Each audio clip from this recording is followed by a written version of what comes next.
सुप्रभात। जय श्री कृष्ण। संजय के माध्यम से हमने जाना कि अर्जुन स्वयं को श्री कृष्ण को समर्पित कर उन्हें उपदेश देने के लिए कहता है और अंतिम वाक्य कहकर कि निश्चय ही मैं युद्ध नहीं कर सकता, वह चुप हो जाता है। तत्पश्चात श्री कृष्ण मानो हंसते हुए उससे कह रहे हैं, ऐसा संजय धृतराष्ट्र को बताते हैं।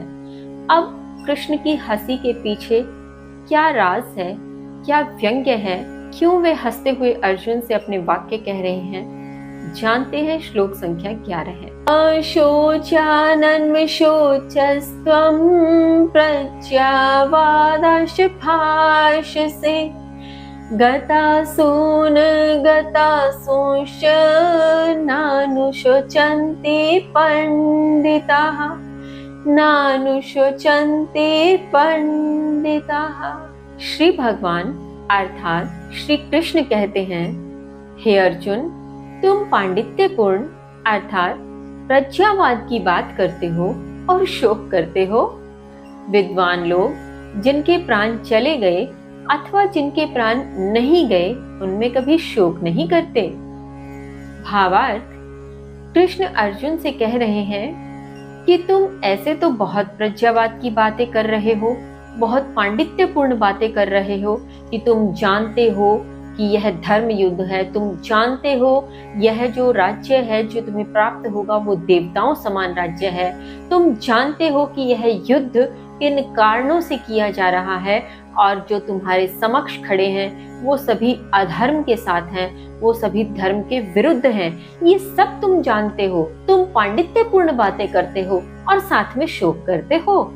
शायद यही कारण था कि कृष्ण अर्जुन से हंसते हुए कहते हैं कि एक तरफ तो वो पांडित्यपूर्ण बातें कर रहा है और दूसरी तरफ उस पांडित्यपूर्ण के पश्चात शोक भी कर रहा है। तो यह कैसा विरोधाभास है कि पंडित होते हुए, विद्वान होते हुए और शोक भी बराबर चल रहा है।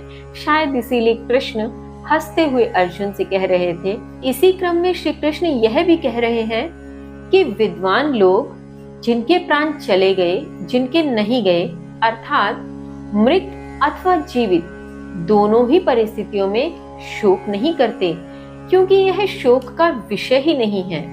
क्यों नहीं है शोक का विषय, जानते हैं। श्लोक संख्या 12 है। न त्वेवाहं जातु नासं न त्वं नेमे जनाधिपाः न चैव न भविष्यामः सर्वे वै मतः परम् सर्वे वै मतः परम्। श्री कृष्ण कहते हैं, निश्चित ही किसी काल में ऐसा नहीं था कि तुम नहीं थे, मैं नहीं था अथवा ये राजगण नहीं थे, और ना ही निश्चित ऐसा है कि हम अब इससे आगे अर्थात भविष्य में नहीं रहेंगे। भावार्थ, शायद कृष्ण यह कहना चाहते हैं कि अब हम जो एक दूसरे को देख पा रहे हैं, तुम्हें क्या लगता है हम अभी हैं, क्या इससे पहले नहीं थे अथवा इसके बाद नहीं रहेंगे? ऐसा नहीं है। ऐसा श्री कृष्ण कहकर एक विरोधाभास की स्थिति हमारे भीतर भी उत्पन्न कर रहे हैं। हमें भी तो यही लगता है कि हम जो देख पा रहे हैं और वही वास्तविक है। यदि कोई व्यक्ति मृत्यु को प्राप्त होता है तो हम भी शोक की स्थिति में होते हैं। हमें भी लगता है कि वह अब मृत हो गया है, वह अब अस्तित्व में नहीं है। किंतु श्री कृष्ण यहाँ क्या समझाना चाह रहे हैं, क्या आत्मबोध कराना चाह रहे हैं, जानेंगे कल।